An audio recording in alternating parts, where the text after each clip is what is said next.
There we go. How foolish of me not to check that before we started. Ah, man, I almost hit it perfectly this time. That's alright. Hello, everybody. Welcome to episode 8 of Cast Talks. It is 7:31,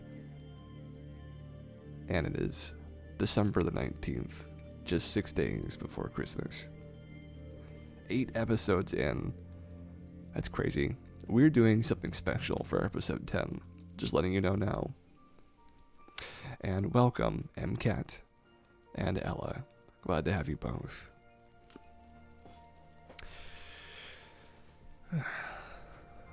We've got a little bit going on today.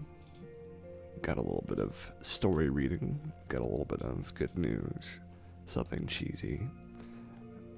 And then we'll be having a little bit of just chill time. Just talking. Like we always do. As of right now, though, we're still letting people flow into the stream. So, it'll just take us a few minutes before we're ready to actually get things rolling all the way.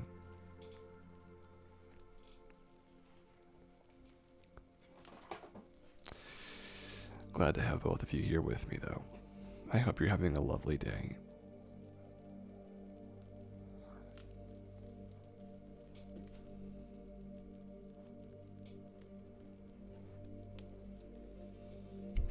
You know, I'm doing much better today than yesterday.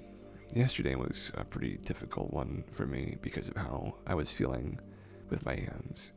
I'm glad to hear that you're doing well. I'm going to call you Cat Mom. I hope that's alright. It's just the two words that stick out in your name right there. I'm glad to hear you're doing well, though. Alright, good.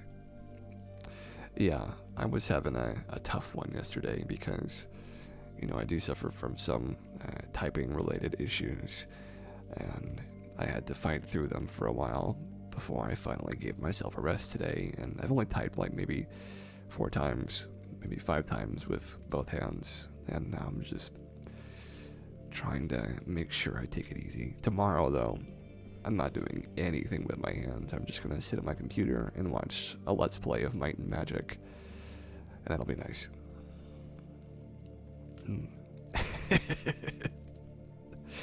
Yeah. I am doing better, though, besides all that. I'm glad that you're both here with me. Let's see. How are the levels looking? Let's turn this one down a little bit. Here we go.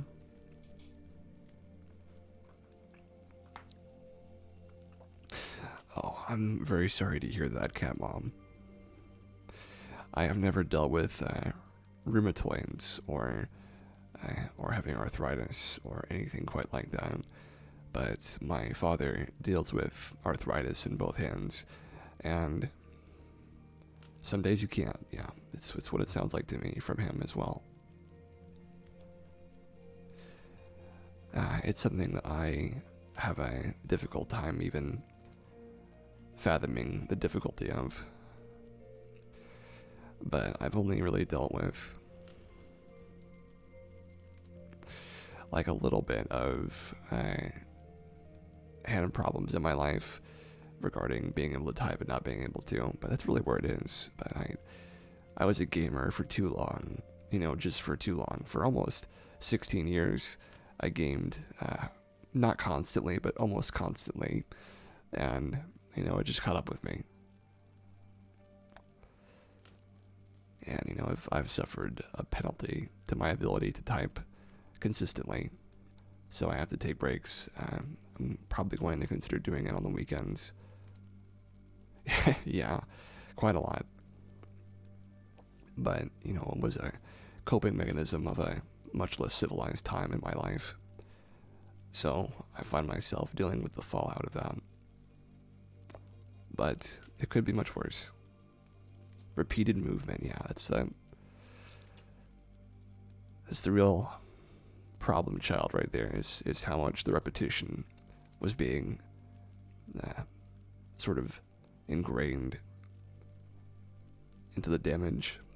It was too much. Really, almost for anybody at this point, it'd be too much. But I didn't have very good posture or very good ergonomics or really any of that. So I have it worse than a lot of people end up having it. So then, but it's really all right. I deal with it, and I have to take time off, and I'm taking time off. Definitely Sunday, maybe a bit of Monday as well. But we're gonna get started now. So I'm very glad to have all of you here with me, and we are going to begin with some good news. It's true, Cat Mom. All we can do is take it day by day. Good news, yep. So here is our first good news story. Kindness Remembered. My Christmas story that made it onto page 1 by D. Lambert.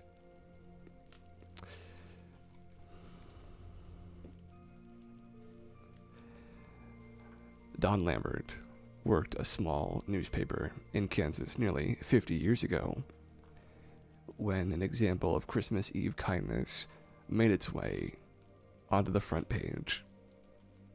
He submitted a story to GNN saying, "It has a message that's important to us every single day.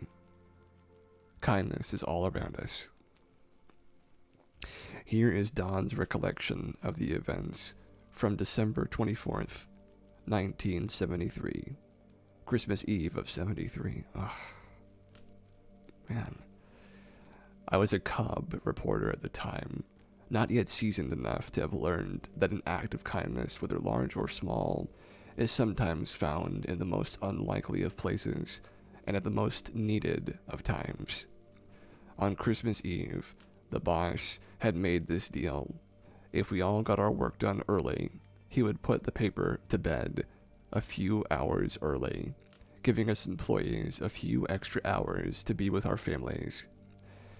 Since I had the police beat, my main task was to check in at the local police department to learn about whether there had been a crime, such as a bank robbery or a jailbreak, to inform the public about.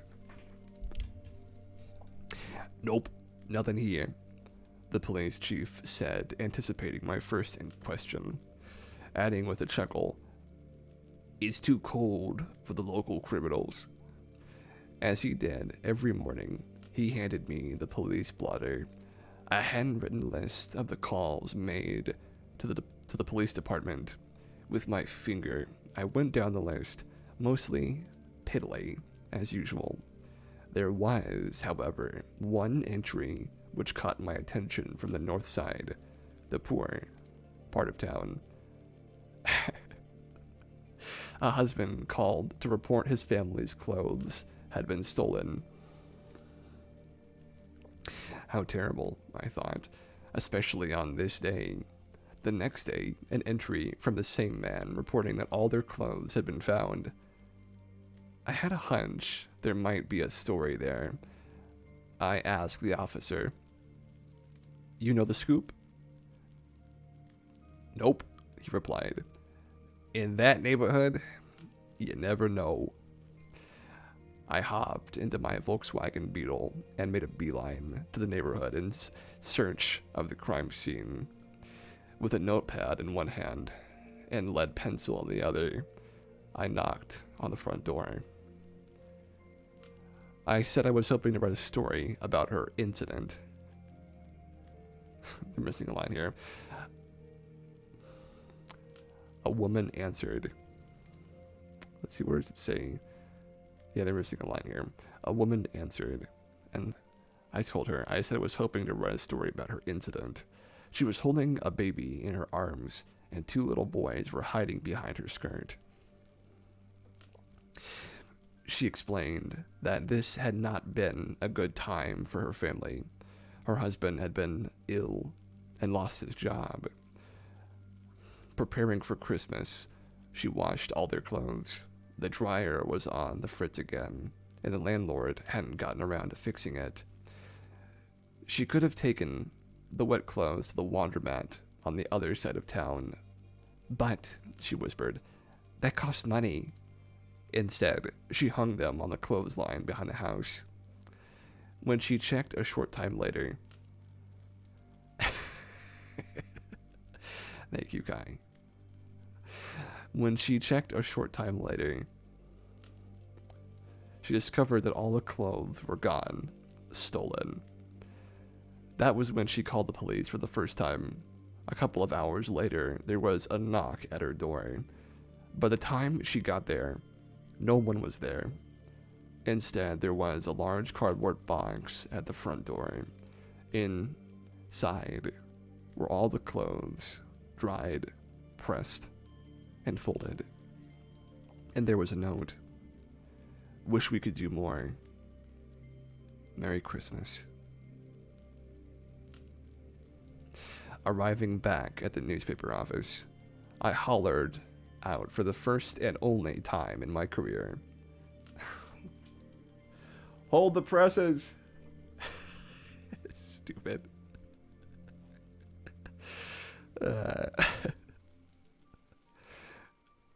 This better be good, the boss growled. Since your story is late, the crabby layout person said, best I can do is try to squeeze it into page 7. Page 7? I shrieked. The obituary page? No way, I insisted. My Christmas story goes on page 1, and put it above the fold. My late-breaking story had delayed everything about an hour. By the time the press was warming up, the carrier boys were arriving, some with shiny new Schwinn bicycles, others with beat-up hand-me-downs. Each boy would fold about 100 newspapers and tuck them into a canvas bag over his shoulder to be tossed onto awaiting front porches. When the printing began, the boss and I were the only staff members remaining.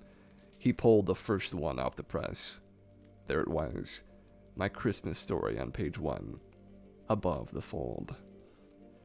Good job, the boss said with a rare smile and an even rarer pat on the back. Because of your story, the whole town might have a better Christmas.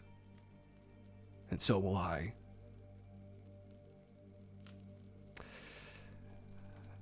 That's a nice one.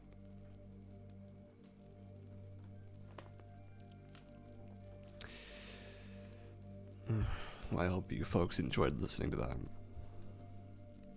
And I hope that you're doing better now, Kai. I remember you said you were feeling a little bit in need earlier. I hope you're feeling better.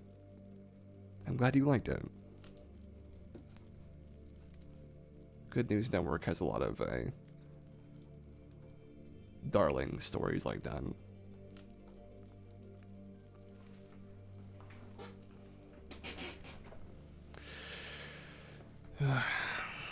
I've read a few books that were written a little like that. Most of the books that I've read, though, have not been of that quality of wholesomeness. In fact, if you wanted to, it's true. It's very true. If you are curious about some of the things I've done, and this is not me trying to get you to buy them, because I don't know if I'd recommend that, I have an Amazon page that lists all of the different audiobooks that I've written. It covers an array of genres. However, I cannot say that any of them are of extremely high quality, or even above average quality, unfortunately. That's just the way that it is, though, for a beginner audiobook narrator. The early ones, especially, they showcase a monotonic problem that I had when I was much younger. But that's very common with dealing with mental health, that you by that I mean I sounded like a robot, very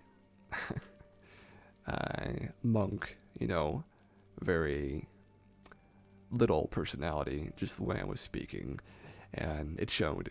It really showed. Flat effect. Thank you. That's a good way of putting it. Right now, I feel like I don't do that at all. There have been times in my life where I have done that very significantly, though, and it was a tough thing. It took me a long time to get over that. Honestly, I was probably working on that flat effect, as you put it, for a little over 4 years, maybe 5. I'm glad you think so. It has been a long road to actually changing my speaking methods. But I'm out the other side, luckily. And also, luckily, we have a lot of good vibes all around in my community. So if there's something that ever needed to be changed, I'm sure that people would let me know.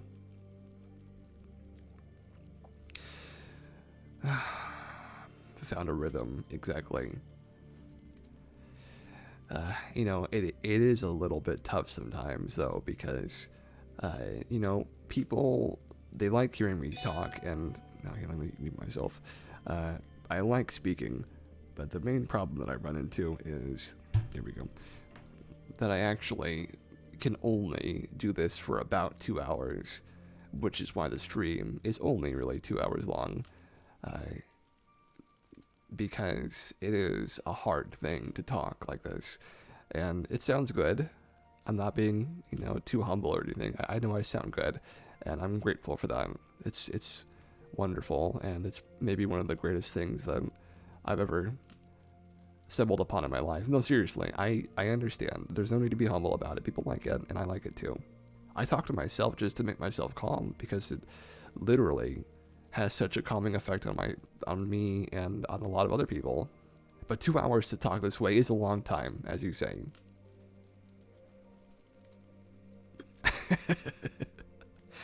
It is a long time to be speaking, and it wears down.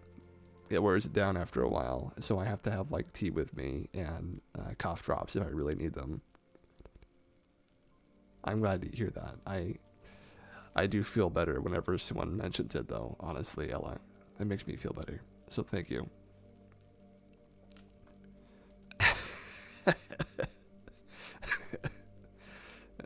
Well, there's some people I could be around all day, but I try to limit myself too. Like, hour-long conversations at most. But this is an extended situation for me, and in the month of January, there will be more streams happening. Probably there are 2 streams happening every week, on top of the Saturday one. I'm thinking that it'll be on Tuesday and Thursday. Is probably when they'll happen, and they'll be sort of getting me to sleep, get to sleep, help me sleep, those sorts of streams around the same time. And it'll just be me reading a nice little story, sort of like the one I'm going to read here in a little while. Though this one's a bit embarrassing, but it's not about me, so it's good at least.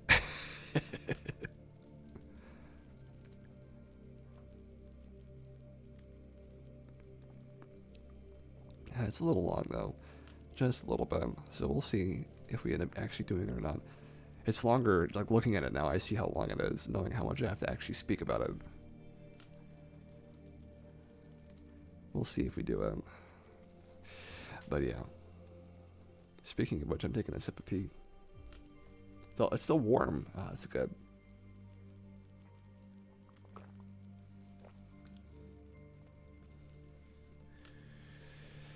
Yeah. A cereal. I can't actually remember what you mean by that. Could you be more specific?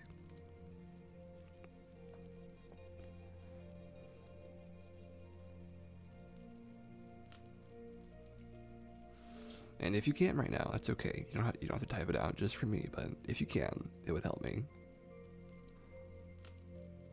Ooh, a little bit each session. A little bit each session. Yeah, I've thought about that. I'm trying to decide if it's better to do short stories that fit into each episode, or if it's better to start episodes letting people know which one it's about, what it's going to be about, and leave off on a cliffhanger. Yeah, I'm not sure which I'd prefer, or which everyone else would prefer.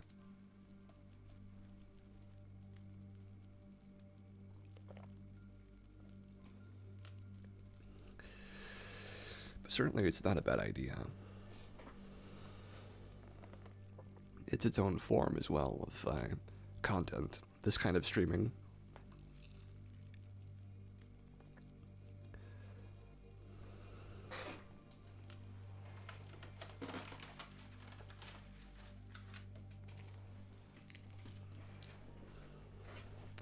Certainly, though, it's an interesting idea, I have to say.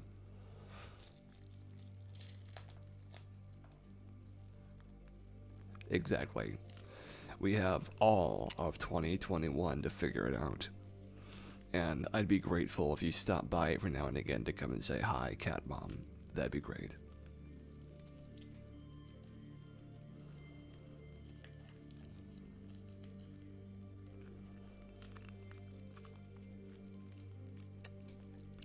Hey, I'm grateful that you're even considering it.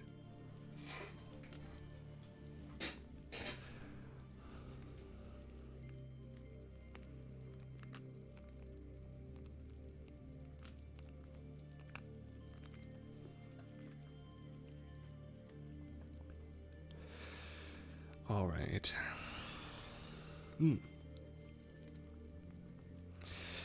So, there are other improvements that will be happening to this live stream in 2021.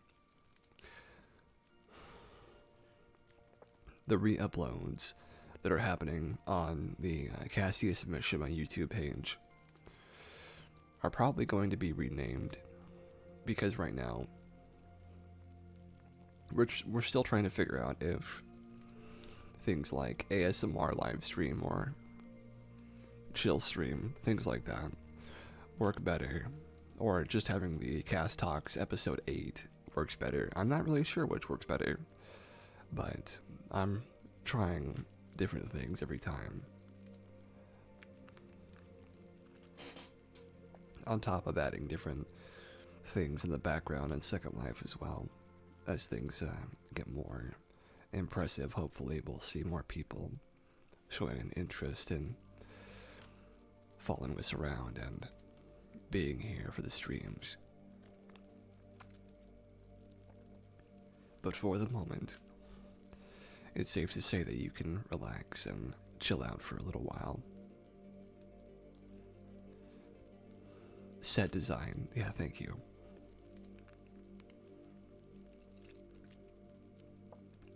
It took about 2 hours of a little bit of work here and there to try and figure out if the set design of the fireplace and the chair would work properly, and it does. It does. I'm grateful that it has turned out so well, because I do like seeing it in the background there.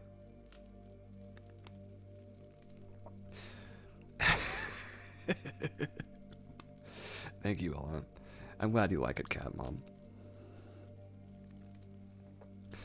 And it's a lot of little pieces put together to look like something else. But there's tricks that you can't see. And, I'll probably reveal them one day. But for now, I'm going to keep adding to it and seeing where we go from there.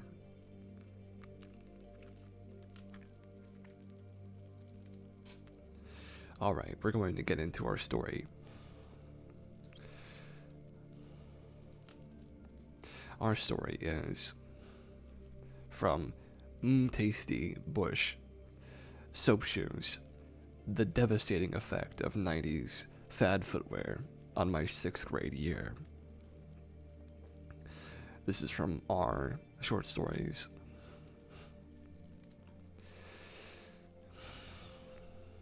Throughout the course of my life, I've suffered through my fair share of hardships, breakups, financial missteps, drifting friendships, and even minor physical trauma. But few experiences weigh so heavily on my memory as the soap shoes incident of my 6th grade year.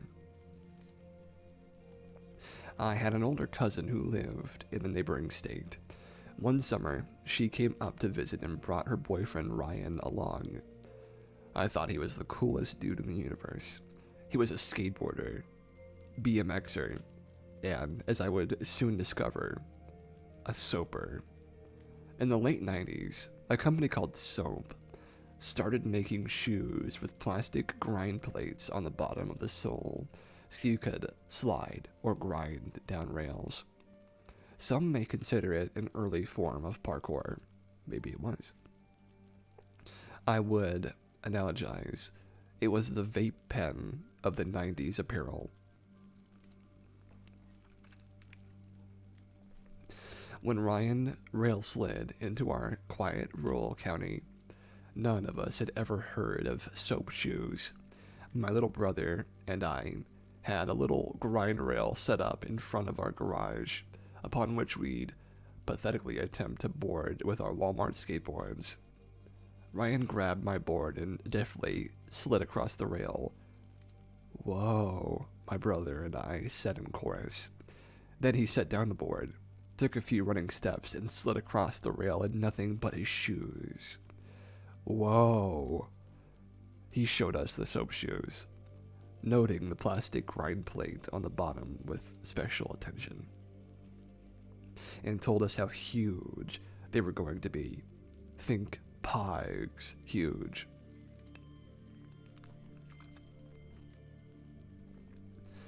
Suddenly, I sparked an idea. I could introduce soap shoes to our school. I would be the coolest kid in the class with a monumental trend-setting move like that. But would I be able to hone my skills fast enough to grind rails and impress everyone like Ryan before the school year started? Ryan was one of the cool older kids who was surprisingly friendly to younger kids like me and my brother. He let us both have a turn on his soap shoes as he coached us from the sidelines in his socks. I was the first to give them a try. They were, of course, several sizes too big, but I surprised myself when I jumped onto the short rail and smoothly slid across it. I couldn't believe how easy it was. Again, my daydream video played, now inflated with cola sponsorships and hot groupies. Ryan and my cousin left. I promptly bombarded my mother with requests for my own pair of soap shoes. The school year was fast approaching and I wanted to make a good first impression, but my mom just didn't appreciate the pivotal role that soap shoe athletes would play in the future of extreme sports. At least not to the tune of $80.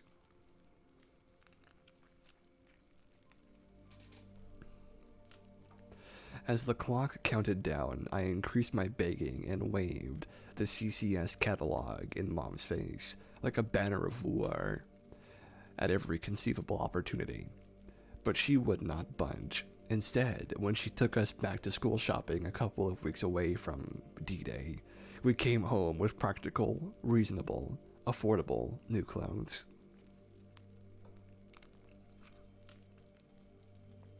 Eventually, the time was drawing nigh, only 12 hours before I would be stepping out of the bus for the first day of school.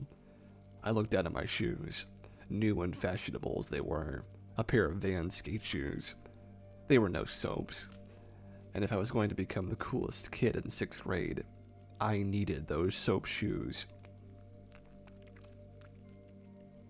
Never one to admit defeat, I resorted to the next logical step. I dug through my closet and eventually found nestled among the cobwebs an old, dirty, and weathered pair of white New Balance sneakers, archaic relics of seasons past. The soles of the old beat-up sneakers were relatively hard, plasticky, and smooth, like Ryan's real soaps, I reasoned. Satisfied, I got a black Sharpie marker and crudely wrote soap on the outside of each one, along with the rounded square soap logo. Then I wore these to school. Around midday, I was in PE class, reaching for my toes across the polished gym floor and admiring my magnificently improvised extreme sneakers. With an air of preteen brattery, this stuck-up girl next to me said, "Why did you write soap on your shoes?" I looked at her like she was a complete idiot, so I can grind rails with them. In response, she stared quizzically. "Like Tony Hawk?" I confidently continued. Internally, I began to wonder if my homemade soap shoes were, like Tony Hawk. I confidently continued. Internally, I began to wonder if my homemade soap shoes were going to have as big of an impact on the local community as I'd imagined. Another jerk, Jeffrey, witnessed this innocuous exchange and decided it required his input. "How does writing soap on your shoes mean you can grind rails?"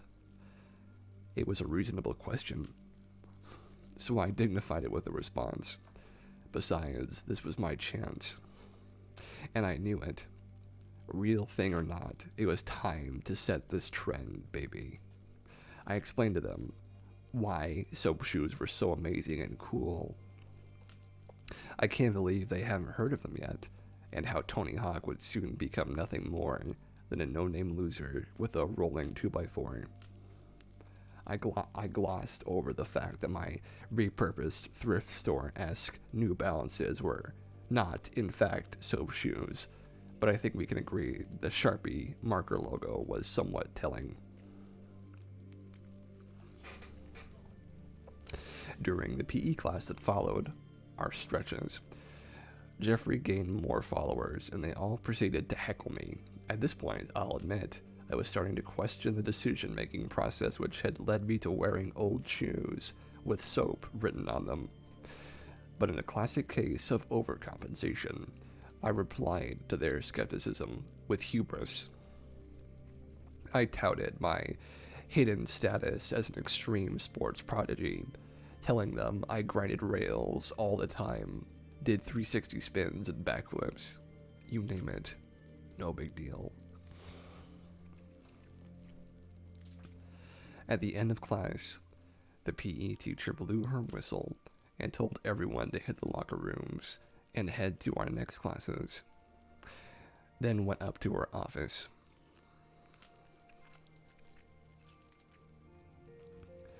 The gendered locker rooms in our school were at opposite ends of the gym, each down a set of stairs.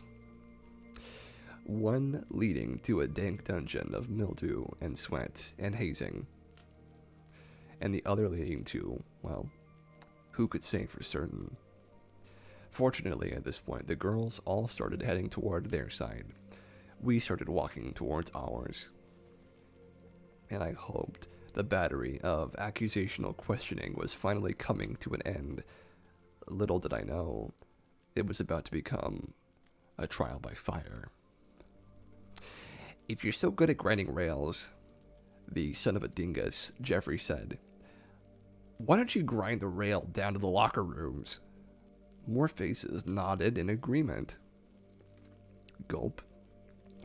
"Sure," I said. "Since I do this all the time, like I've been telling you guys, I will be amazing at this." Here we go. Virtually all of the boys in class gathered around the top of the staircase, leaving me a narrow runway. I found myself staring down an open lane of 6th grade boys, about to run through a somewhat literal gauntlet of adolescence. As I stood there, I remembered the rail in front of the garage, how I'd found it to be surprisingly easy. I got this, I thought. Just land on the rail, make sure you lean forward, and slide down it.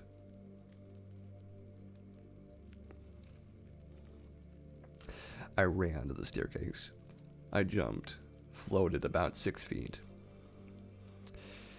and landed on the rail in a perfect position for my glorious 50-50 grind.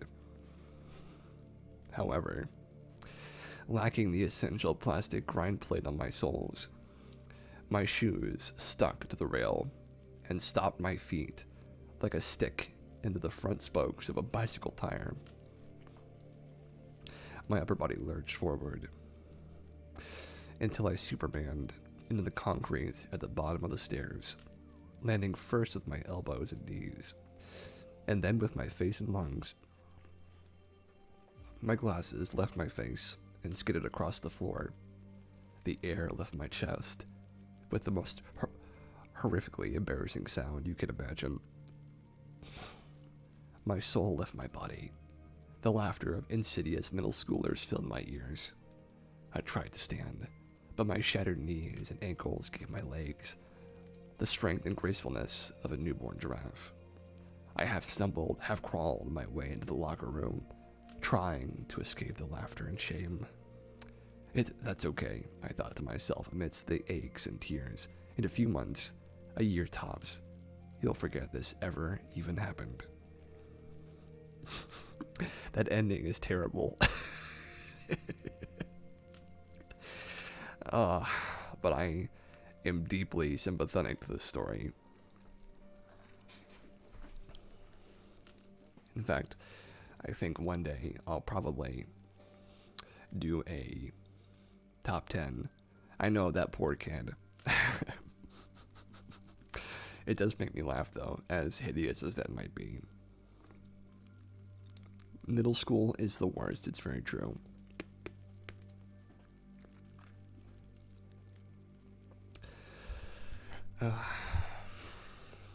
I will probably release an episode of either Cast Talks or a serial, which will have the top 10 most embarrassing moments of high school and middle school for Cassius Mishima. I don't know when this will be, but I've been thinking about it for a little while now.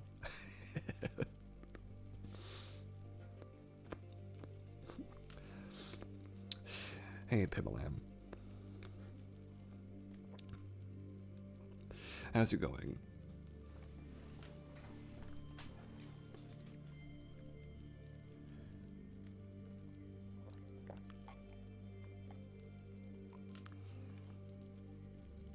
Oh, Pamela McKelly. I said Pamalam, my bad. Just reading a little too fast for my own good.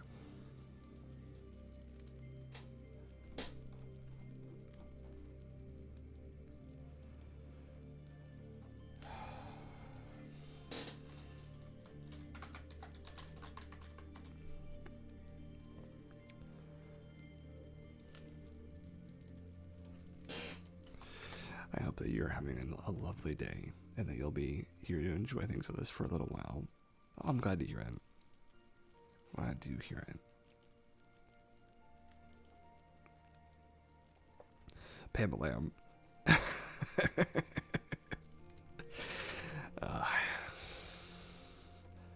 I do hope that they enjoy hearing that. But that is today's story.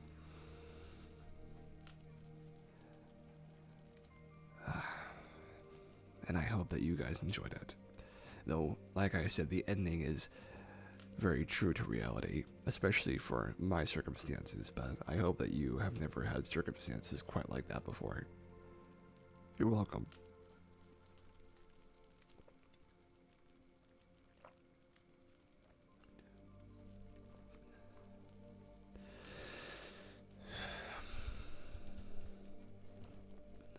Alright, it's time for our random word generator.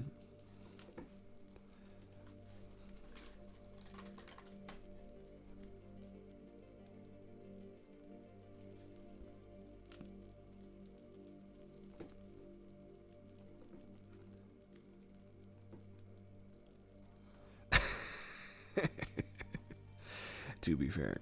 I have had many moments in my life where I was fairly certain that it could not get much worse than that. And I mean this in a high school, you have made a colossal mistake sort of way.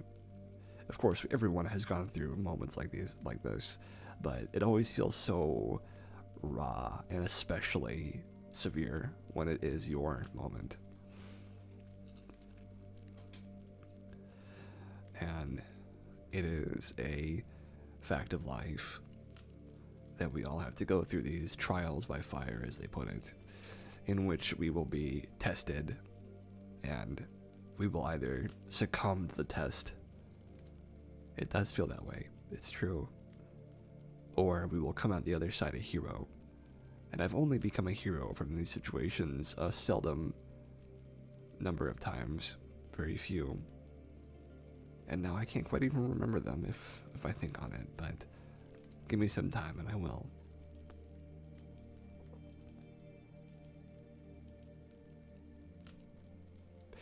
It's precedent. So there was a precedent for the use of ASMR and cast talks and all of that. A precedent for this stream, because when I first started doing like content on YouTube, I was doing something called Adventures in the Canal, which is a short 5-minute, I guess you could call it, story, the beginning of the story, which I've always been good at beginning stories, which is about me and a cat that was very dear and near to me.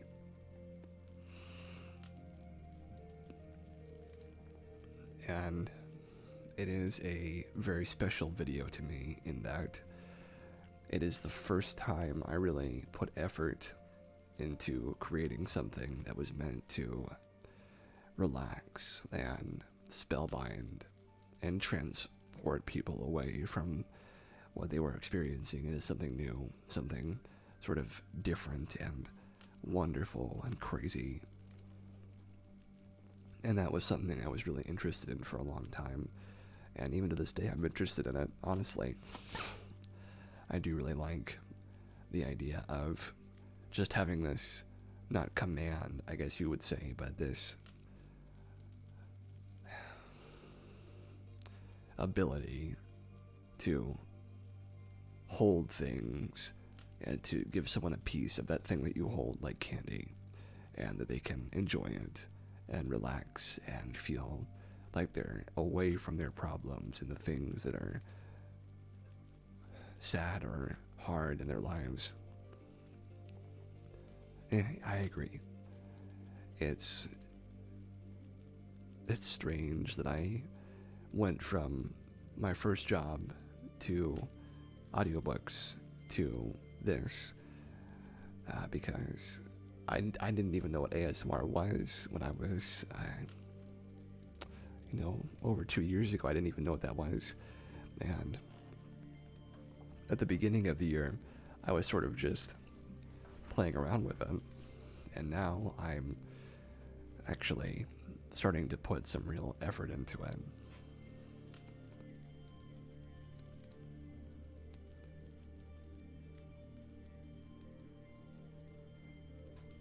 Glad to hear it.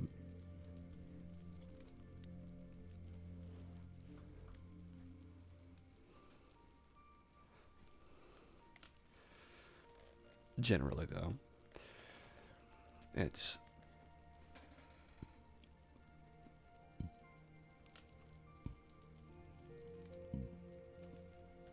very important to keep trying.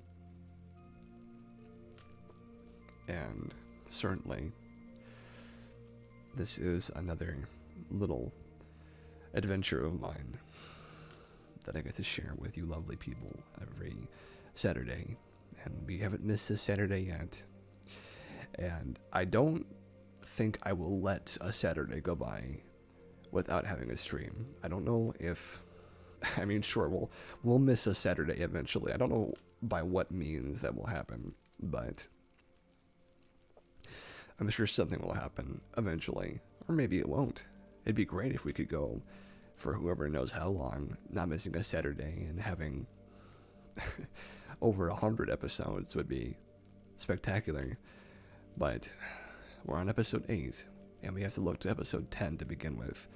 But like I said, there is something special happening on episode 10. At least that's my plan at the moment.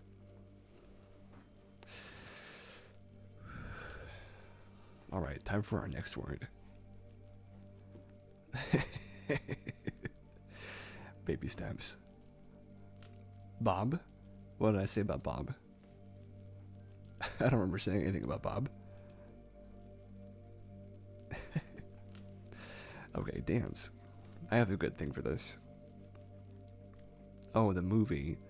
What about Bob? I have never seen that. But it sounds like a kind of movie I probably have seen, you know, peripherally, but never really taken an interest in.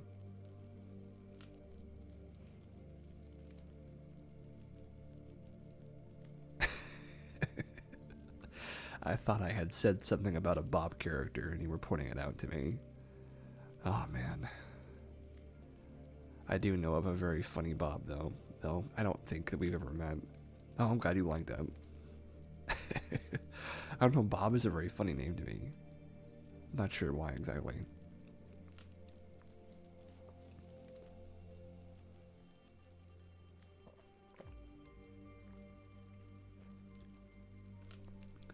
Okay, dance. So, I used to think that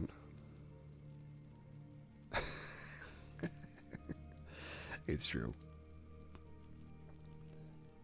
It's very true.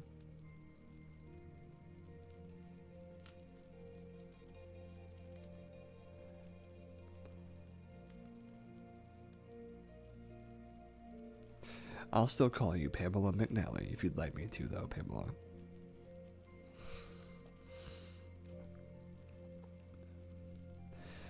I used to think that things like depression and sadness and mental health were a battleground or a war that you were fighting, or that you were striving, or that you were warring to try and reclaim pieces of yourself that you felt like you'd lost. But the more that I go through all of this, and the more that I work towards my own recovery, I start to see it differently. To me, it's more like a dance. And you start dancing with a partner who, sure, anytime. You start by dancing with a partner who steps on your feet and who knocks into you and maybe even is wearing an outfit that's spiky and coarse. And you're just miserable. You know, you hate dancing with them and you just can't seem to stop running into them. But what happens is, slowly, you add new partners to dance with in your life. And maybe you have 50 partners who are just terrible and you can't stand them, but you add in a new partner every now and again, and the room that you're dancing in gets bigger. And eventually, those people that you can't stand in your mind, those parts of you, those parts of the world that you have internalized, they start dancing with each other and away from you. Dancing with the things that you have used to help yourself. And before you know it, you're dancing with someone else. Someone that you can either tolerate or enjoy your time with. Like I'm enjoying my time now. Like I hope that you are. And the dance becomes softer and slower, and eventually you don't even see them as much as you used to. Of course, you may end up having them as your partner again sometime soon, but you'll find moments, just small little moments, and they might seem tiny and fragile and inchoate even, but where you're just dancing and it's you and someone that you enjoy. Going from a mosh pit to a ballet, I think that's a very good way of putting it. And I've only really danced with somebody once in my entire life. And it was pretty frantic because I was not focused on the dancing. I was focused on trying to look good or trying to come off as being talented. But dancing isn't really about that. It's about, movement and rhythm and fun. And you can't really fake those things or force those things. But I was just a 11-year-old kid. I didn't really understand that at the time. And I think that evolution of thought has really been good for me. Because you can't really think about things like that as battlegrounds or death-defying. You have to be more gentle with yourself because you're the only you that you've got, and it's better to dance than to make war. But that's what I think about mental health, just wrapped up nicely, if I can put it in a bow like that.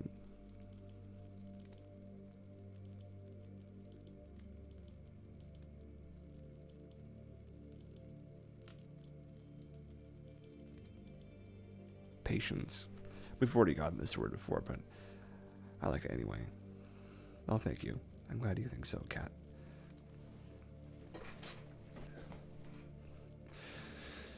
I had to change my mind because, it wasn't working for me at the time. Patience is something that I've had to really accrue over time because being patient is really quite difficult, as I'm sure many people listening to this will know. But what's important is not, being patient. You don't really choose to be patient usually.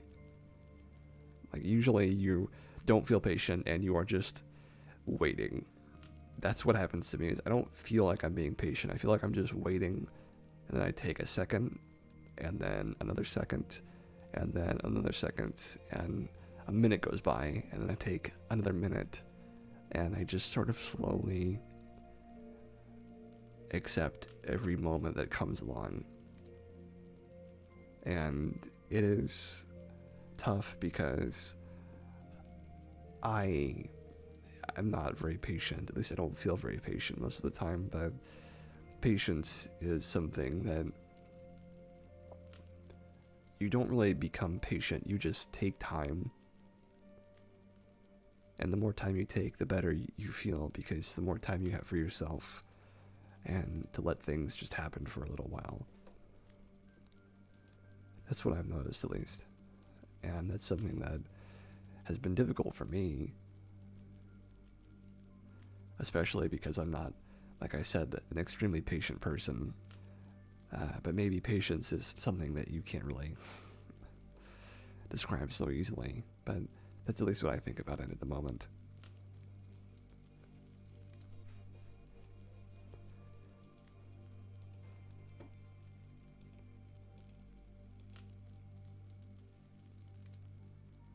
Yeah.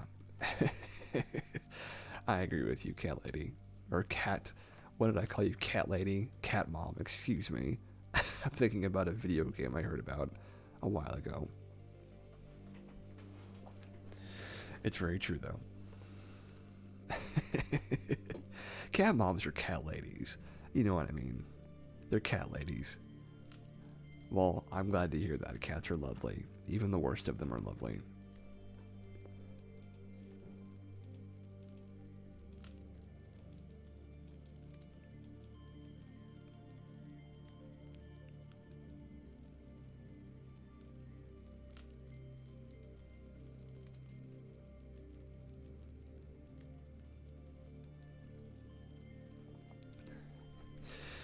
Well,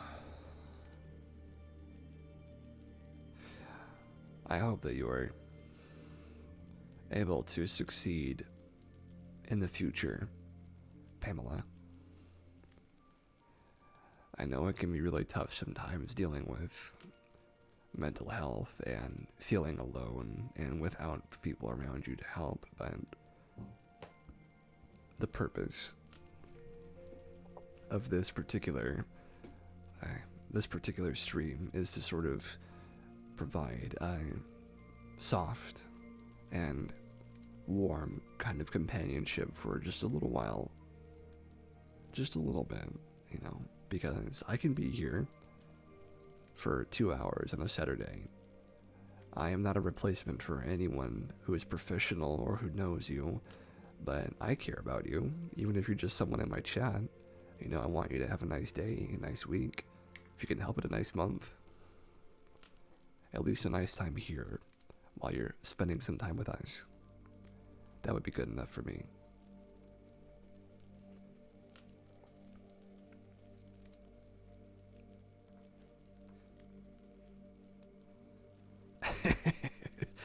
So, the way that I'm thinking about it at this exact moment is a 2-hour save room in a video game. I want that save room kind of vibe going on, if you are feeling that too. That's what I'm trying to sort of get going. It's a nice little idea, actually. I've been thinking about that for just a little while.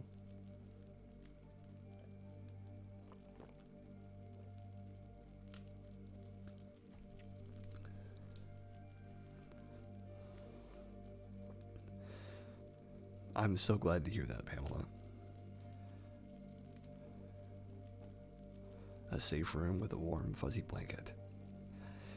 Just make sure that you're looking after yourself and that you're taking time for yourself as much as you can, because that's the time that really matters.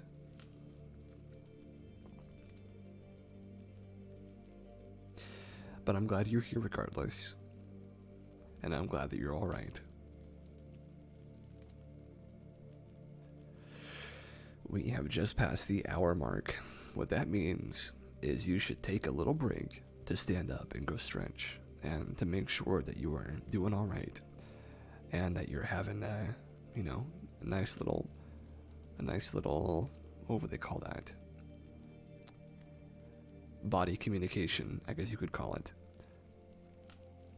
I'm going to take about 2-3 minutes to take a little walk, go to the bathroom, and I think I maybe yawn a little bit as well for my own voice. You should do the same. Get something to drink, maybe get a little bit of food, and then come on back in like 2 minutes. I'll be waiting for you. Be back soon.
hope I didn't scare anybody with that.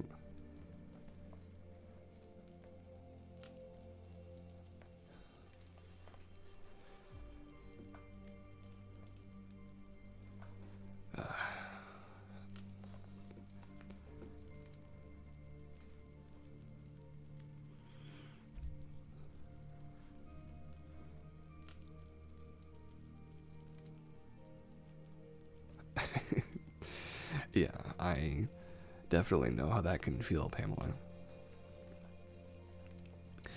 Sometimes it's important to make little compartments to store things that we don't want to look at for now. And there are times to open them and to focus and to face those things. And usually you do that with like a therapist or a psychologist or psychiatrist. But if you feel like you're strong enough to take them on just by yourself, it can be worth a try. Though it's always scary. Don't get me wrong there, it's always scary. Sometimes it's kind of a good scary though, at least is my experience.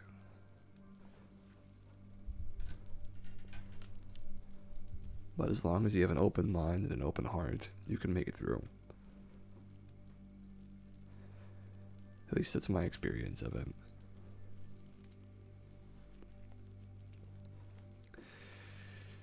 Alright. So I will remind you folks, if you would like to, and this is just me letting you know, if you'd like to help the stream, the best thing you can do is click that little follow button that's on your page. I think it's like just below the image of me. That would help the stream. And if you'd like to, that would let you know when we're streaming, when we're doing all this, and when we start. So just give it some consideration. It would help quite a bit. Thank you.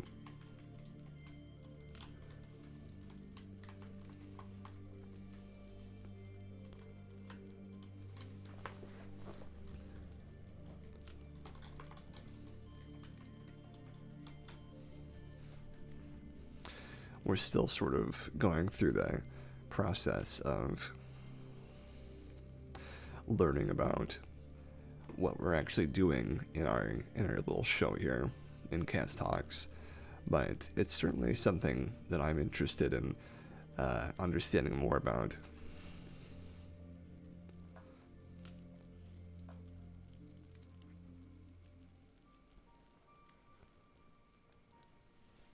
I'm glad it helped you, Pamela.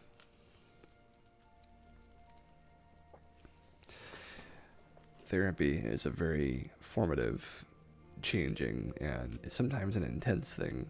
It's been intense for me as well. I've had intense moments of discomfort, especially when trying to deal with certain subjects that have been incredibly personal to me.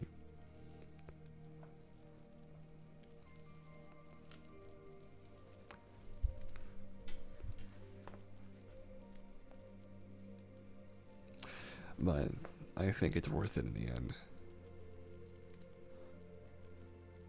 Mostly because we start to learn. It can be very painful as well. It's very true. Well, sure. It's really important to remember that therapy is a tool, and you should only use it when you are comfortable and safe. And in those two circumstances, it is when it's most effective. It is a process, yeah, just like Kat says. What is our next word, though? Our next word is strange. Okay, I like that one. I've found that a part of me has always been a little stranger than the rest of my family, my brother or sister, my mom or my dad. And it's not a bad thing to be strange, of course, but I've noticed it. And I think a part of that strangeness is that the people around me, the people who I speak to and who I deal with, who I talk with, I attract other strange people. And sometimes it's a good thing, sometimes it is not. And I find that it is very.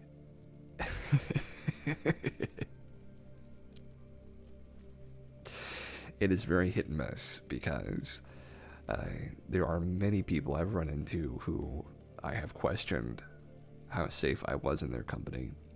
And I feel like it is a magnetism that people who are open minded and kind hearted, but who, have a little bit of something else going on in their life, something kind of unexplainable. Not anything supernatural, of course, but just something else, something that I can't really say is anything but a magnetism for the bizarre and for the unusual. And that's been in my life enough that I have really experienced some strange people. And one of the strangest things I can remember, there was a man who roller skated, a man, like a 40-year-old man on a skateboard, who, when my brother and I were driving down the highway, and mind you, this is a highway intersection where it's like cuts through a town, so it's not really like a highway anymore. It's just kind of it's like a stopping area almost, where it sort of breaks off into other little tiny roads. A man skateboarded right in front of us and fell off his skateboard. It's like he was trying to do a grind, just like that kid in that story on the hood of our car, but he fell off doing it, and he looked so frustrated and so confused as to why he didn't succeed. And I remember that expression so well.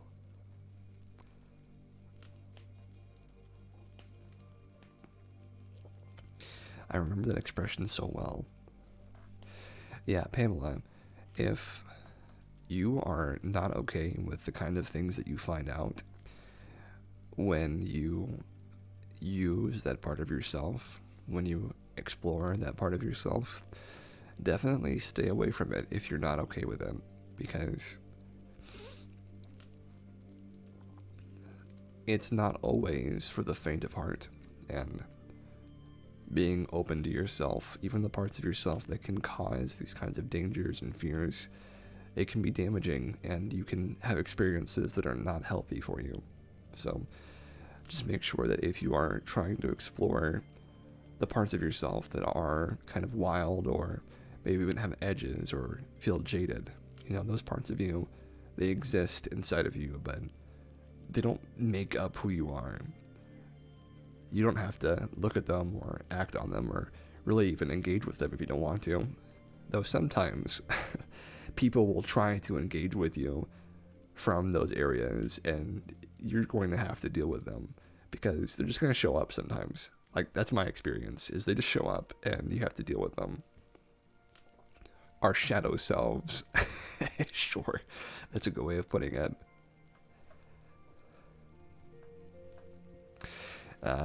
There's definitely a yang out there, for me at least, and I've had to live with that for a while, maybe most of my life, but I'm sure everybody has a story about meeting somebody strange or some strange circumstance or situation in their life. I feel like I've had an abnormal amount of those, but I'm not counting, and I hope that no one else is either.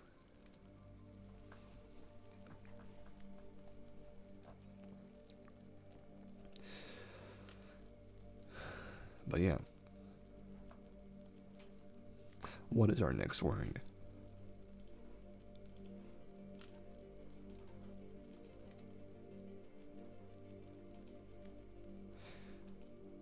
Pride. I like that one. It's true. If you have a lot of empathy, you can sometimes be in these situations where you can lead yourself into being in a abnormal or sort of strange or even crazy situation, and you're never really sure how exactly you got into it besides trying to help, is usually what happens to me. It's just trying to help. And you get caught up in the middle of it. But trying to help can be inappropriate.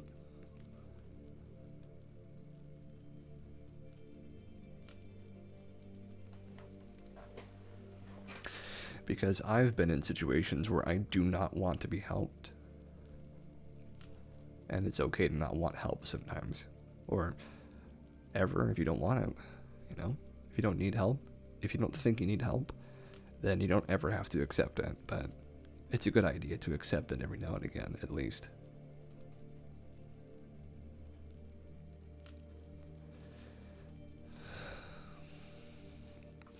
I think in my life I have had a lot of the pride and strength of my position of being male, at least physically, being not particularly masculine in every way but my voice, apparently, and not being particularly aggressive in almost any way. And because of that, because I do not have very many male characteristics, I had to put aside a lot of my beliefs of feeling that masculinity, because to me, it's more about being a good person than a good man. Though people have called me a good man, which I'm grateful for them to say that, but I don't really see it that way. I was getting ready to boil some water in a Dutch oven for pasta, and without any possible explanation, the pot of cool water flew off the stove, and the water got all over the floor. The only explanation is that I tapped into psychokinesis. I don't know if I can say anything about that, Pamela, but I do think that's a strange occurrence. And I've never experienced anything like that myself, so, maybe keep that under wraps, because that's pretty dangerous sounding, whatever it is. And I would understand why you don't want to explore that, now that you've talked about it a little bit more. Just make sure you stay safe with that, whatever it is.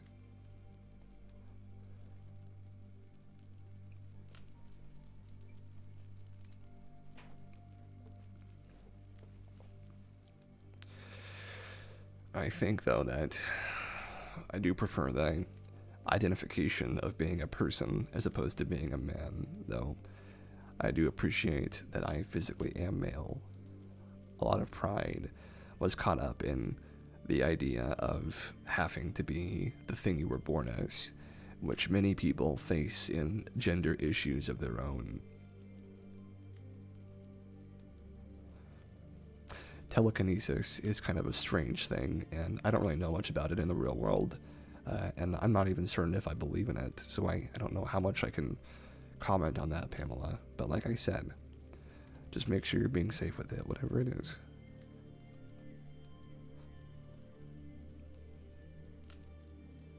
Just make sure you stay safe with it.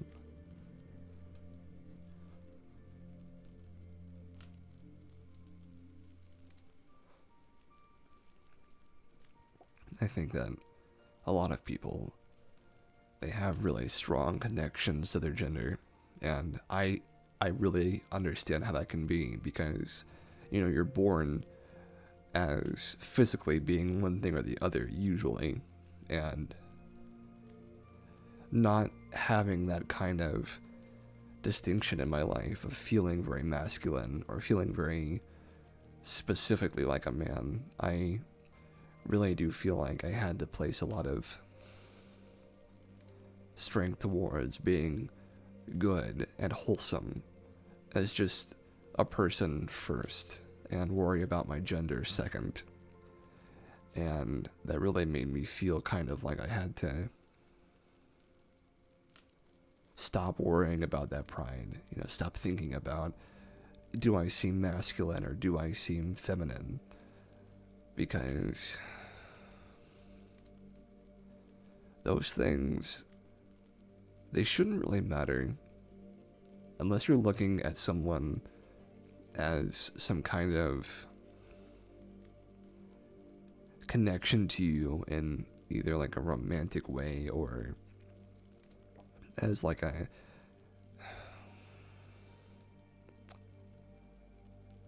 future partner maybe. Yeah, and there's that point too. I don't even know how much of that is really true with me or how much of that was ingrained in me from, our world around us, our parents and everything that has raised us to the point we are now. I don't even really know how much of that is true besides just me physically having male characteristics. And I would say the kind of person that I would like to be seen as is just and fair and benevolent and kind. And then to be seen as being masculine or being really whatever that means, second or third in my case, because I don't really think that that's the kind of person I am, is like macho or full of gravitas or full of that kind of energy.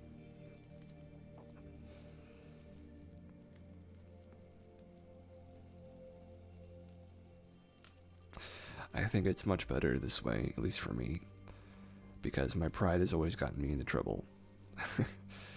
Because I have felt a lot of bravado in my time. Yeah, I agree that it's very questionable, Cat Mom. It's very questionable whether or not we actually are able to be distinct in that way, or if it's something that we learned. Me too.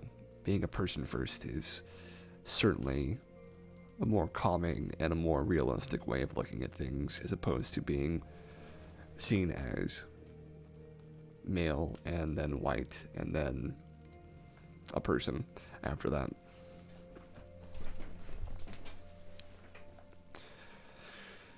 And I hope we get to a world where that becomes a standard, because right now it does not feel that way to me. But we get closer every day, or at least I like to think that.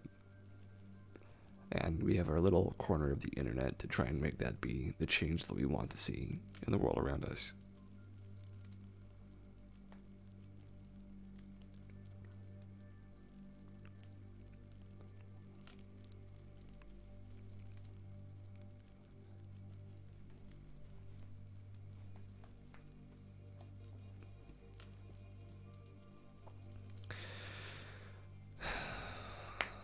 And that is what pride means to me in this moment, at least. Let's go on to our next word.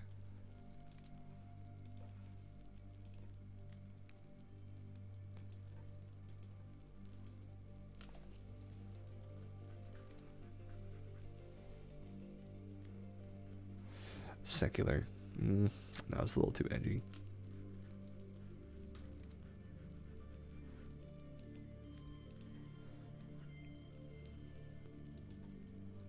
Construct.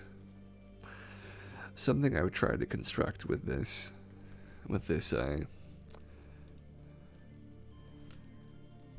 channel, with this stream, is a little place where for 2 hours on a Saturday night you can sit here and not have to worry so much about being seen in any particular way, besides being seen like a good person with good intentions who wants to relax and to take it easy and to just unwind, just cool off and set aside the busyness of your world.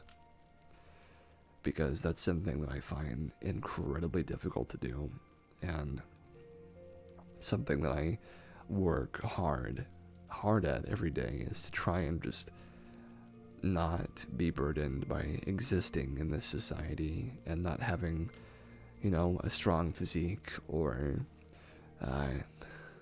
the strongest or most aggressive determination to make money. And it's something that I think about with this. I mean, sure, reaching affiliateship or getting subscribers. I mean, that would be nice, but I really just want to make a good impression on people and make good friends and give people just a little bit of a chance to come out of that space and come into this one where they can feel a little more. Thank you for subscribing, Cat Mom. This is the first subscription I've seen on my screen pop up. I need to make that a little bit bigger.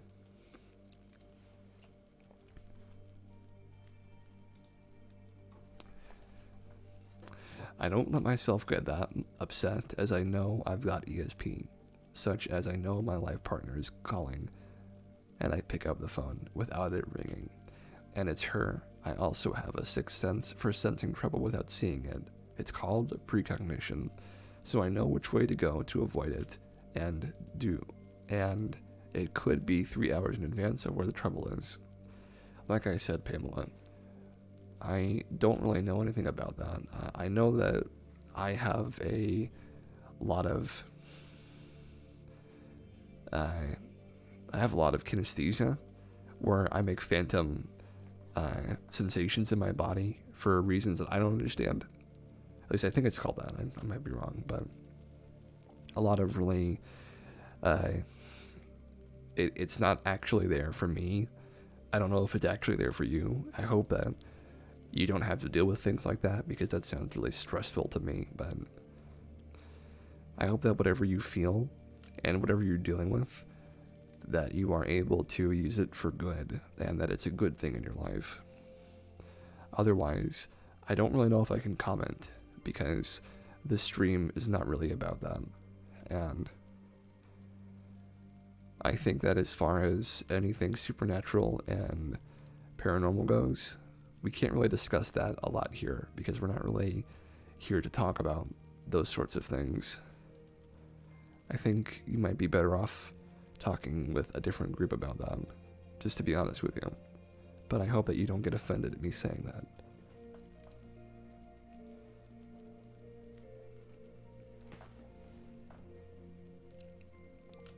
Though I admit I've had feelings similar to that before. I don't know if this is the place to talk about them, besides saying that, no, I appreciate you being honest. Don't worry, I'm not saying you shouldn't be honest. But I have had feelings like that too, where I have been really certain of how something was going to happen, and it did happen that way. And I don't know if that's similar at all. Oh, good, I'm glad. Well, thank you for sharing, at least. I'm glad that you're talking about it, but I don't know if I have much to say besides, it sounds like a lot to deal with.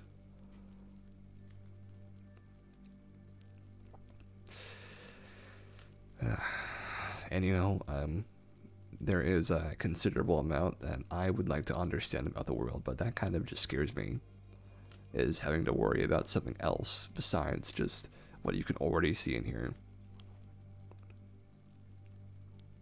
Yeah, I would say that that's true. And, you make a good point there, Kat.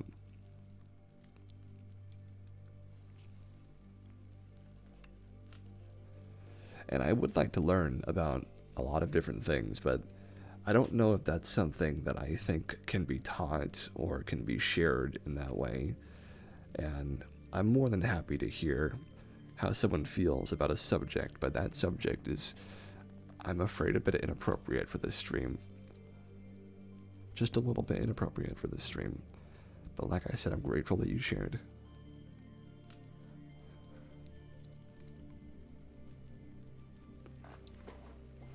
It certainly is something that I feel like a lot of people talk about that, but I don't understand it myself, at least not completely.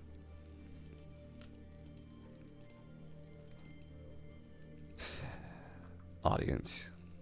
So I feel like I am incredibly different when I have an audience listening to me.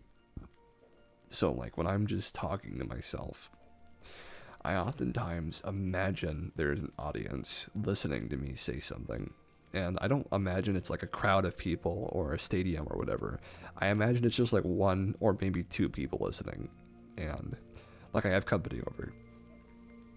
And we'll say something, and it is partially to make myself more calm, but partially it's also to say something that other people can resonate with. And I have this imaginary resonation, and that makes me feel more calm as well. And I do think that there is something slightly sad about that I don't have people to do that with in my real life at the moment. And I think about whether or not I'm okay with that and how I'd like to move on in my life to pursue that, having people around me that I can speak to and have as soundboards and things like that, people I can be legitimate with. And that is certainly something I would like to have a connection with, because we're talking about connections. Having a connection with people that are around me and that are in my headspace, and that I can see their faces light up or, look rude about a subject. That's an important part of life, is seeing somebody else's face change at what you're saying. And I definitely want that experience. Either in like a roommate would be nice, I've always thought about an ideal roommate would be kind of cool, but it's an ideal, and I don't think I'll ever really get that. But as far as a partner or a companion goes, I'd like that too. A lot of different things I think about regarding the kind of dynamics I like, And I learned about most of the dynamics that I like from video game situations, of all things. Isn't that strange?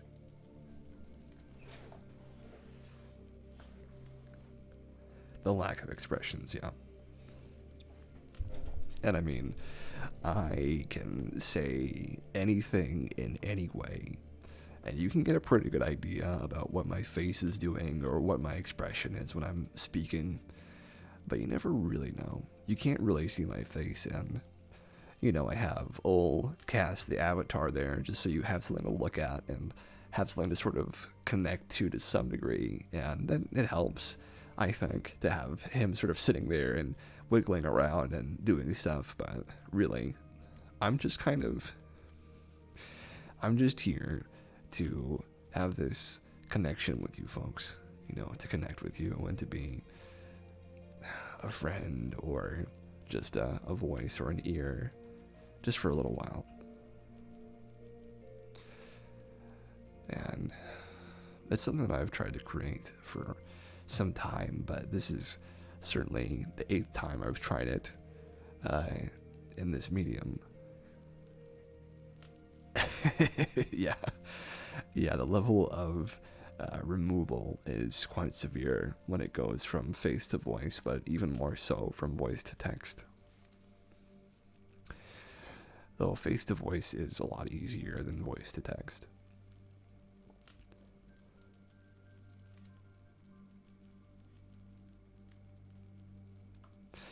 And I do feel like there's a lot of good that can be done with this medium, Even though I'm still figuring out what our vibe is for this particular stream, this particular little endeavor. I understand it a little more with every stream that we do. And it's something that I have to work on. Emotion and sensitivity. It's both an adventure and a show. I understood that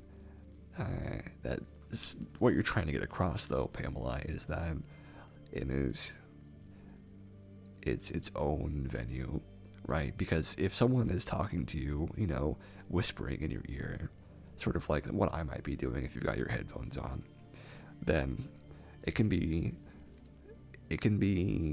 very intimate and very natural, or very unnatural and very strange.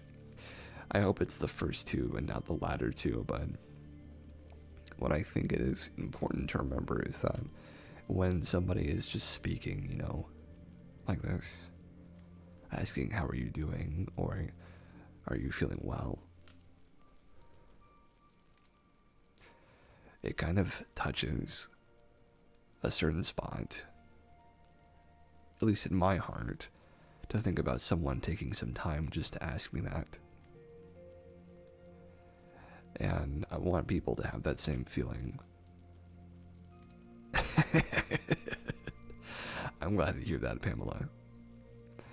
It is certainly what I want people to feel when I speak with them, is that, this is their time to be heard and to speak, and that if they... I'm glad you agree with her, Cat Mom. If they want this time to be heard, then I will give it to them.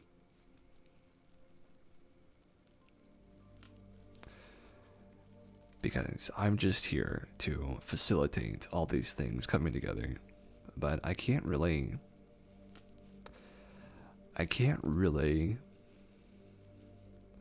do it without you folks.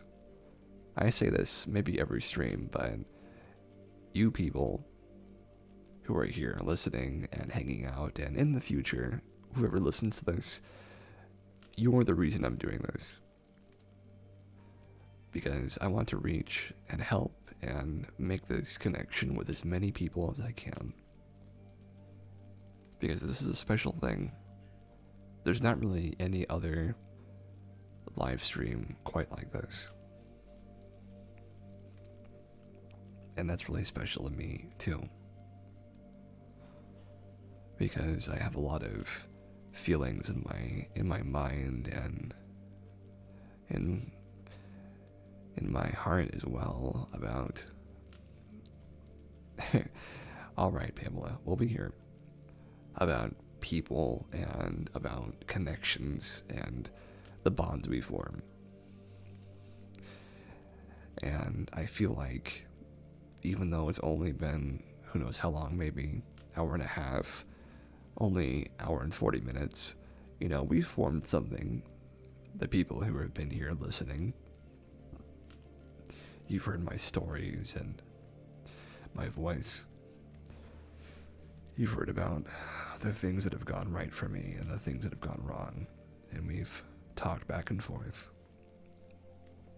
And that's a special thing. It's a very special thing.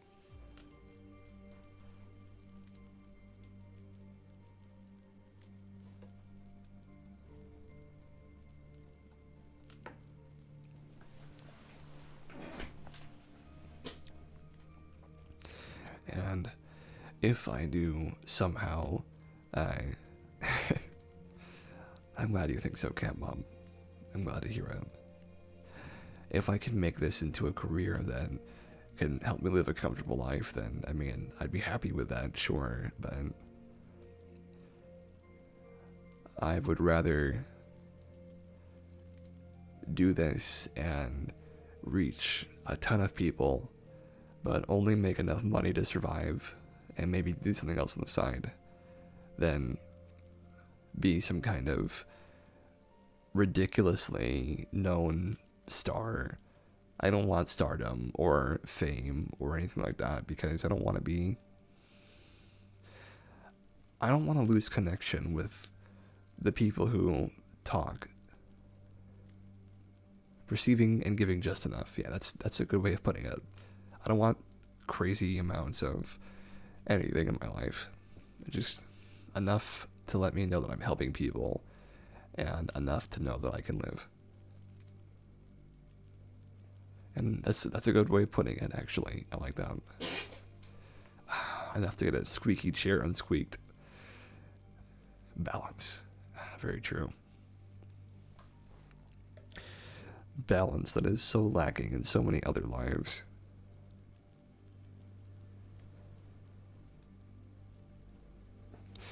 And WD-40, the WD-40 of life.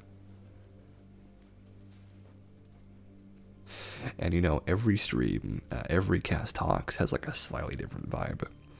And I don't know usually what the vibe for a cast talks is going to be until it's like over, halfway over, to fix the squeaky chair. The squeaky chair of life. But I feel like we land on a vibe at around maybe 5 minutes ago, maybe 5 minutes from now, we'll find something, and I'm like, yeah, that's what this vibe was for this episode. And already we're sort of setting it. But I do harp on my gratitude quite a bit, and I hope it never becomes tedious to listen to.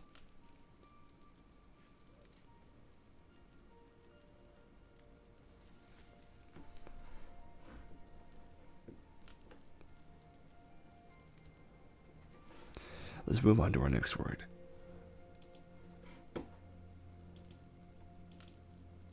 Respectable. I think I have wanted for most of my life.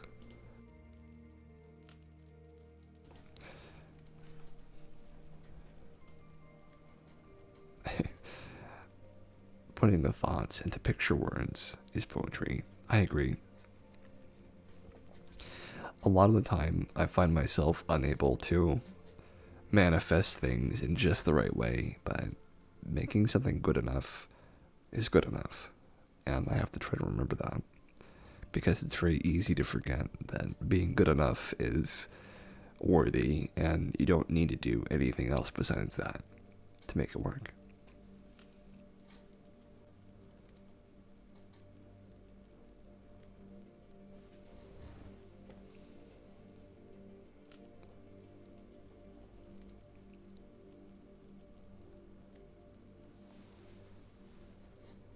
I think I know what you meant to type. Yeah. I was like, I think I know what you meant to type.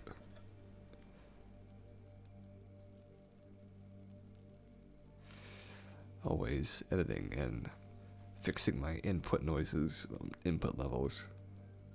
But yeah.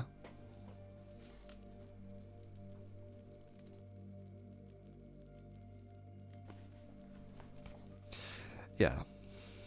Just being good enough is really what I would like. What was the word again? I lost track of myself. Respectable. Living a life of being a respectable member of society that pays their taxes and just, lives safe and calm and, has... I'd like just me and one other person in life. Me and one other person would be... It'd be perfect. It'd just be perfect. I do think about that a lot, is finding that other person, sort of a life companion of some kind. People use the word kindred spirit, but I think it's very respectable to live your life for and with somebody else in a lot of ways. Other people as well respecting you. I think being respected is something I would like to some degree, acclaim and accolade for being kind and benevolent and for being hardworking as well. But also to look at yourself and to be full of a wholesome pride, where you can look at what you've done and who you are and say, I've done it, I've worked and I've strived and I've gotten somewhere.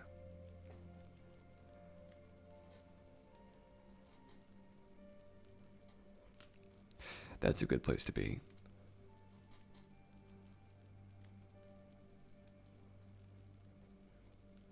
I think so too.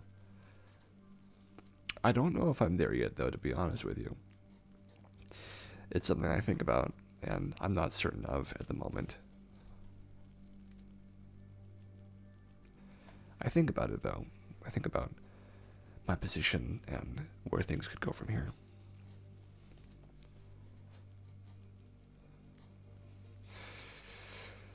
it's of some consideration to me.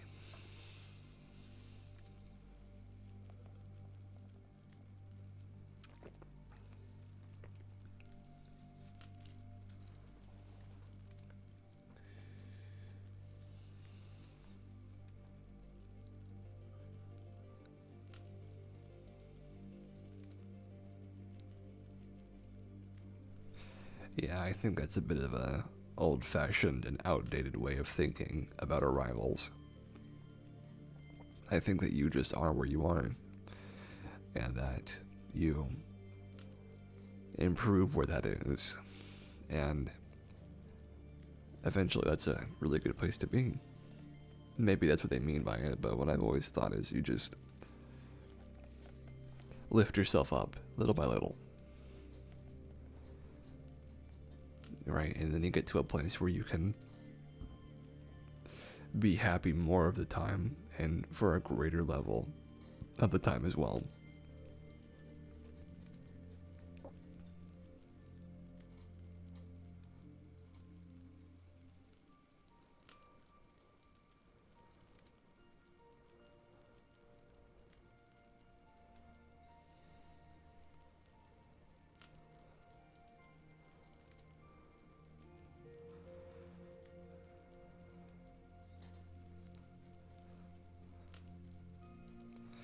Let's move on to our next word.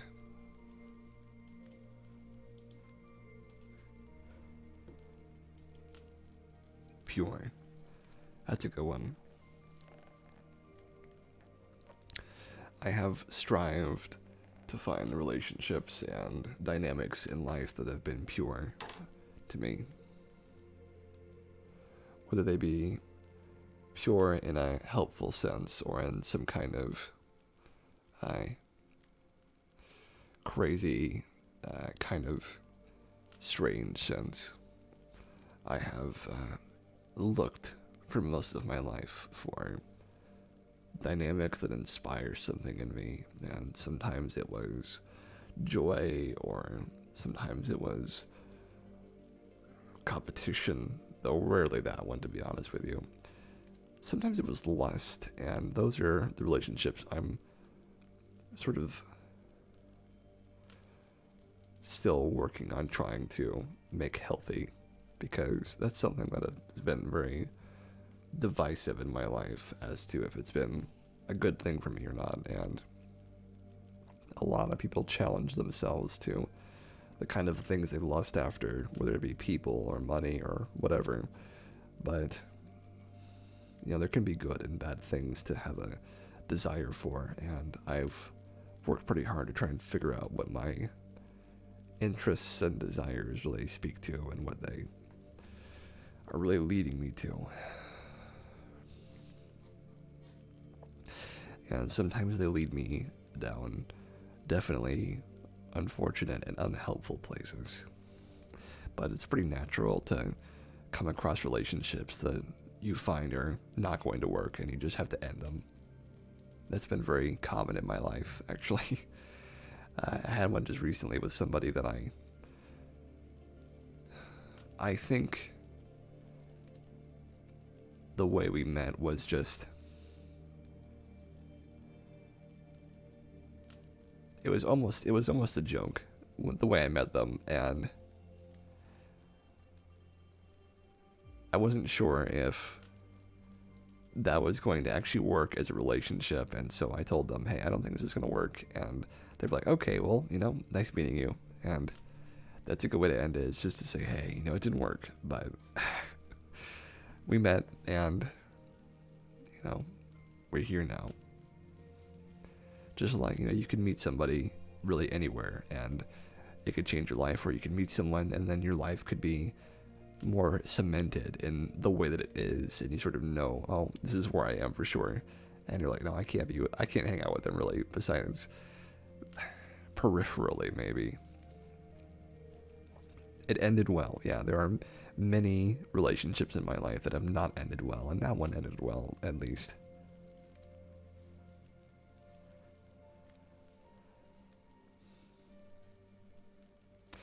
And online for me, I have to be more careful about how many relationships I have built up, how many friendships I have, because I can't really talk to as many people as I'd like to because of the way my hands work and the lack of typing I really have in my life. But I do think that I've got a fair balance right now, though I don't get to talk to some of them as much as I'd like to.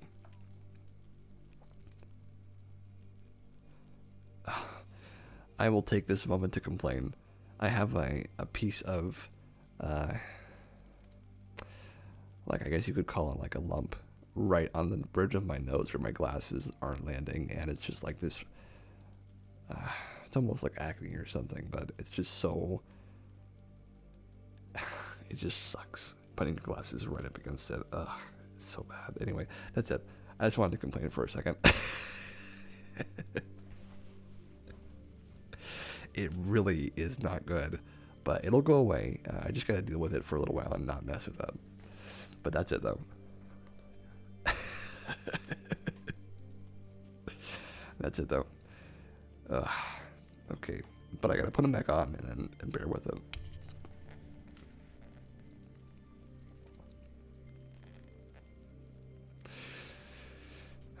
But yeah, you know, we form these connections, me and other people, and I wear glass too. I just realized that you said that and not glasses, and I knew what you meant, though. I knew exactly what you meant.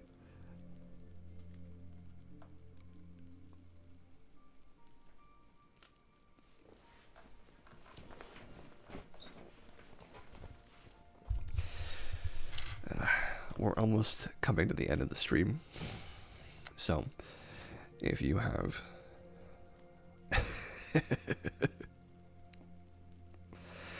if you have enjoyed your time here, please do consider following. Consider taking the step, the chance, and coming back again a second time if you'd like.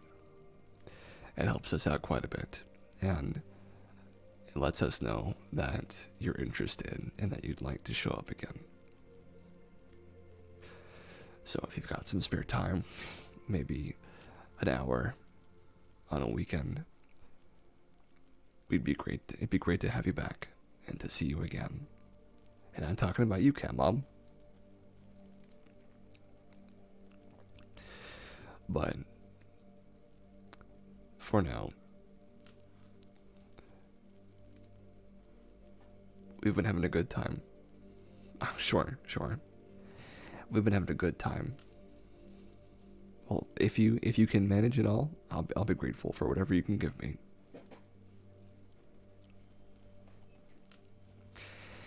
If you have time, I'm glad you've enjoyed it. Just make sure that you stretch out and you get back into whatever mode you were in before, or get ready for bed. Just remember that this time is meant for you. It's not really about me. And to have some positivity, that this time has been a place of safety and warmth and respite even. And that if you need to, you can come back here next Saturday at the same time and expect to join us again for another 2 hours of nice conversation, nice company, nice sounds, and maybe a story or two. For all of you out there who have been lurking in chat, the ASMR safe room, exactly. For all of you out there who have been lurking in chat, thank you so much for coming. Thank you so much for spending your time here, even if you didn't feel like talking. It's alright. I don't mind. And for those of you that have been with us and talking with me the whole time, thank you to you too. Because you're what make this an enjoyable experience for me as well, besides me doing what I would already be doing, which is just reading off the random words and what they mean to me. Which, I mean, I'm not opposed to doing those things, but I do enjoy speaking with someone while I do them.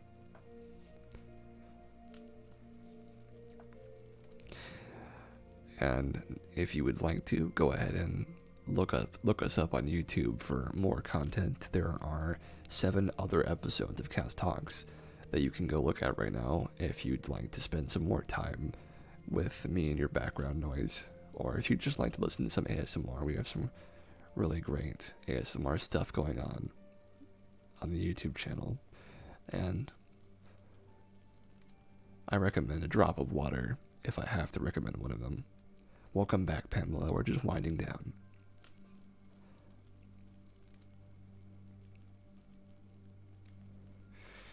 And there's plenty of content there, though, you know,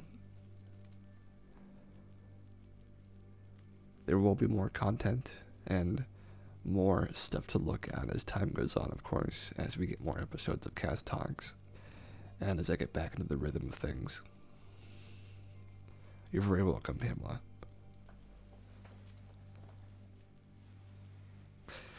I hope that you folks have had a lovely night, whether you've been listening and just had us in the background, or whether you've been, thank you, Ella, whether you've been really active with us. It's been wonderful having you all. And like I said before, no, it's okay. You were doing your own thing. You were doing your own thing. Let someone else talk for a little while, Ella. You can't always hog the screen for everybody else. I'm glad to hear from you, though. Don't mind me saying that.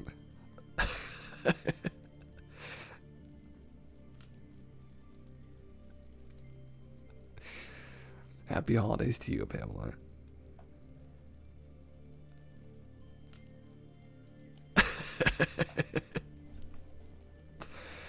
Oh, thank you so much. Good night, cat. No, you never hog the stream, Zilla. I like when you talk. Have a wonderful night, and thank you for coming, Pamela. The stream is beginning to end right now, everybody. We've come to the end of our time. Thank you so much for being here. Have a wonderful night, a quiet night. Get to sleep, safe and tight if you can. And make sure that you stay safe. Thanks for stopping in. See you soon.